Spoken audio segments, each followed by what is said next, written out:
Hello అండి, welcome back. So ఈరోజు మా బ్యాక్ యార్డ్లో చిక్కుడుకాయలు, చిక్కుడు చెట్టు ఉంది తెలుసు కదా. సో దానికి ఫస్ట్ టైం చిక్కుడుకాయలు హార్వెస్ట్ చేస్తున్నాము. సో ఫస్ట్ టైం ఒక 1/2 kg వరకు వచ్చాయండి.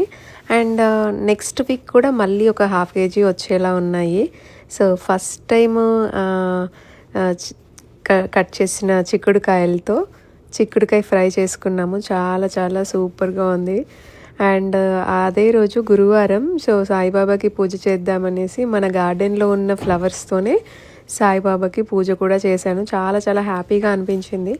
ఎందుకంటే ఎప్పుడు కూడా బయట షాప్లో కొనుక్కొచ్చిన ఫ్లవర్స్తో ఎప్పుడు పూజ చేస్తూ ఉంటాను. సో ఈసారి సాయిబాబాకి మన గార్డెన్లో ఉన్న ఫ్లవర్స్తోనే, వచ్చిన ఫ్లవర్స్తో పూజ చేయడం చాలా హ్యాపీ అనిపించింది. అండ్ ఇదండి ఈరోజు గార్డెనింగ్ వ్లాగ్. మీకు ఎలా అనిపించింది అనేది తప్పకుండా షేర్ చేయండి. Thank you for watching. Take care అండి. Bye bye.